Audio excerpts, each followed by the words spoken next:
Ready to move out? My husband, looking at me as if I've outlived my usefulness, confronted me. Treated like an ATM, now he was kicking me out of the house. Why must it always be me who suffers? Vowing revenge, I agreed to leave.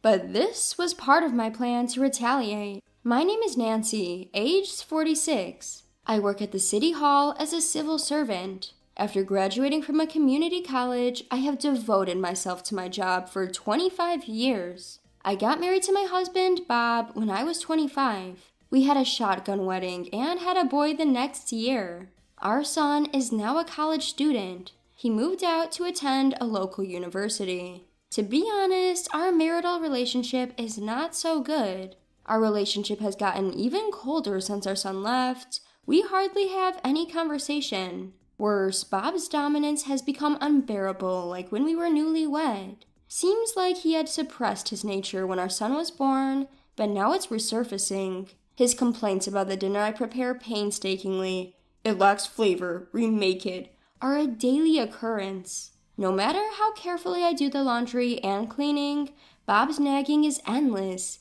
"Can't even handle the housework with a community college degree. Why did I even marry such a stupid woman?" After graduating from a prestigious private university, Bob works as a salesperson at a large food trading company. From his perspective, me, a community college graduate and civil servant, must seem incompatible. He often belittles me. I have raised my concerns about sharing housework a few times, saying, "We both work, can't we share the chores?" But his response was always the same: "It's a wife's duty to do housework. You work for the government and finish at regular hours. You should have plenty of time. Our kid is grown up. You can handle it yourself." When I mumbled, "Our child has grown up for you as well," it seemed to infuriate him, and he even said, "If you can't handle it, then you must quit your job." Bob says quit the job easily, but I can't quit because I have a reason. Living expenses, the mortgage, our son's college tuition, almost all of it is paid from my salary. I tried to discuss this several times with him.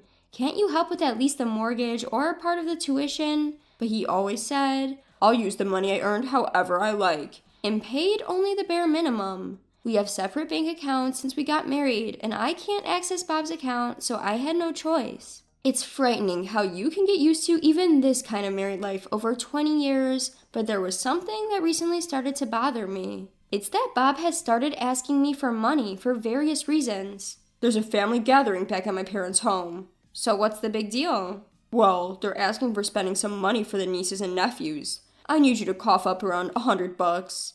He replied, and that was the start of it. I recognized the necessity of family obligations, but found it strange why he couldn't pay it by himself. Nevertheless, I had a clear vision of being insulted as a cold woman if I refused to pay, so I complied. But from that day, things took a turn. "My dad got injured and had to be hospitalized," he informed me. "Oh no, we must visit him soon." "No need for a visit, but can you spare around $400 for a get-well gift?" he said. On another day, he also said, "Some distant relative seems to have gotten married." "Distant relative? From your mother's or father's side?" "Stop poking your nose into everything. We need around $300 for a wedding gift, so be prepared." Before I knew it, I was squeezed out of several $1,000s on top of our daily expenses. Trust in Bob was on a shaky ground, and my suspicion towards him only grew. He continued to solicit money from me, but I began to dodge his requests skillfully. This only led to Bob's temper souring and him taking his anger out on me. "Don't you want to contribute anything to your in-laws?" He raged whenever our paths crossed. I wondered why I had to endure all this. Sometimes I was on the brink of tears. Around the same time, I also started noticing Bob coming home late. Some days he'd return with a suspicious smell of perfume, and I even found a woman's earring in his shirt pocket. The word infidelity was looming in my mind. "You're coming home late. Are you busy with work?" "I'm not like you. I have to entertain clients and stuff. Must be nice to have a cushy government job." It felt like he was belittling the work I took pride in. "You just sit in front of a computer all day. Can't even say if that's work." He laughed scornfully. "Don't belittle me."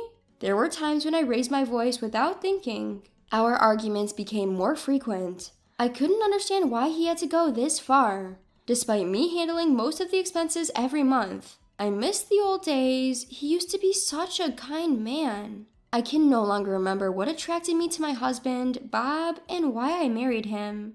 Then there came that day. My dreadful hunch turned out to be precisely accurate. It was an unusual day when Bob got home early. You're home earlier than usual today. I've got something to discuss. Discuss? I asked, confused. Suddenly, Bob bluntly said, "Get out of this house."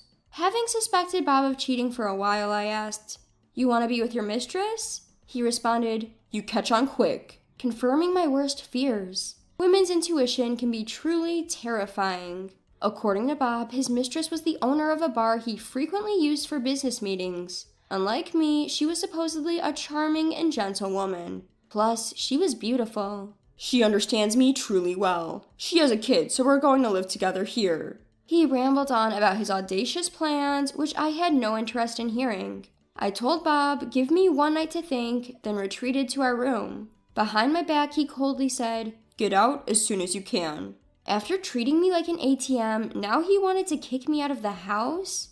The money he'd squeezed out of me must have gone to his mistress. The late nights at work for business meetings were probably lies. He might have been meeting his mistress after those meetings. Why do I have to suffer like this?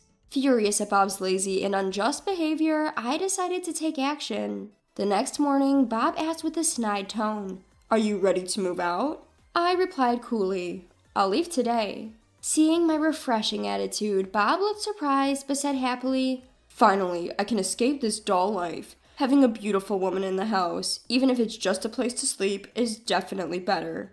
I'll take all my stuff with me." "That's what I need. Otherwise, we can't start a new life." Bob, with his smug face, referring to his new life and his mistress. To such a husband, I said, "I want a divorce as my condition for leaving the house." I didn't want to end up as a pathetic wife who just accepts her husband's infidelity and leaves. I'm going to divorce this man. I pulled out the divorce papers I had prepared for a time like this. Visualizing his future with his mistress and overjoyed, Bob readily signed the divorce papers saying, "That's an easy thing."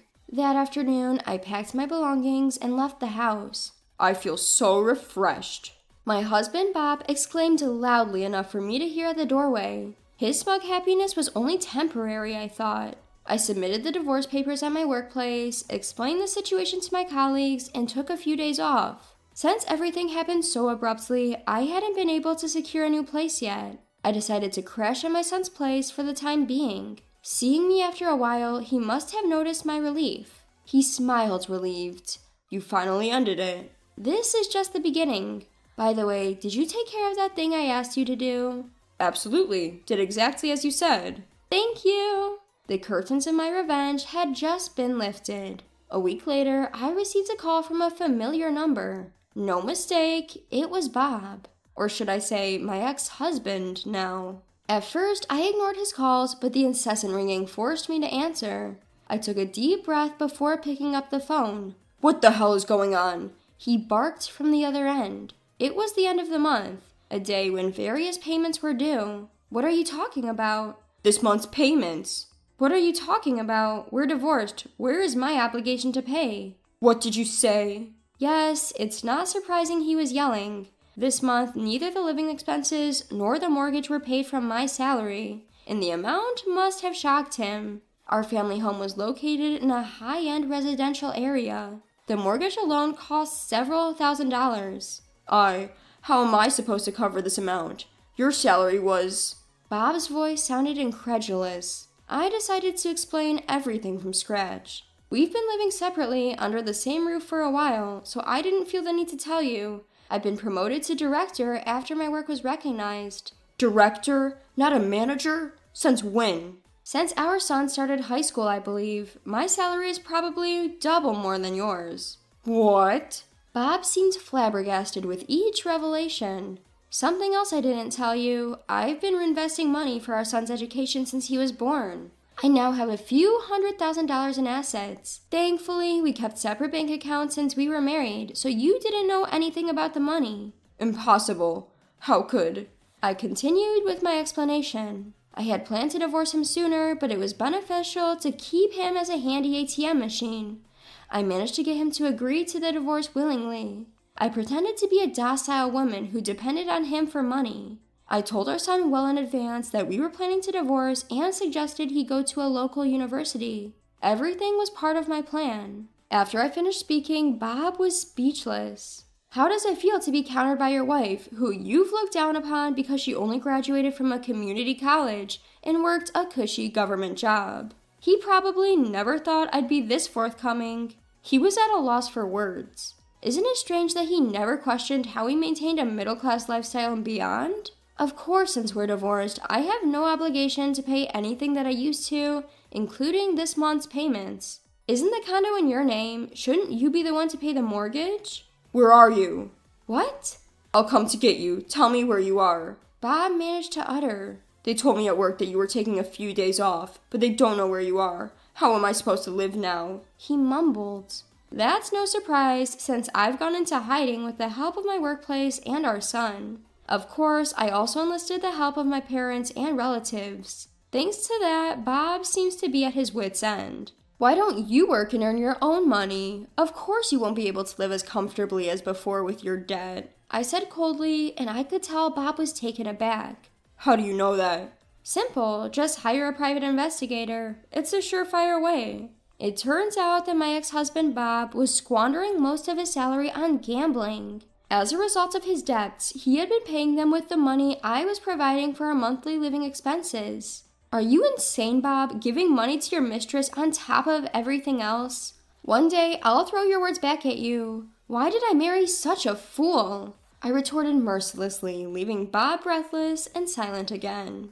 After a while, Bob suddenly softened his voice. I admit I was wrong. Can't you come back to me? I was totally wrong. Please tell me your address. I want to apologize in person. He kept throwing out lies just to keep me on the line. Seemingly, he hadn't learned his lesson yet, so I decided to reveal 2 more truths to Bob. By the way, have you checked your mailbox?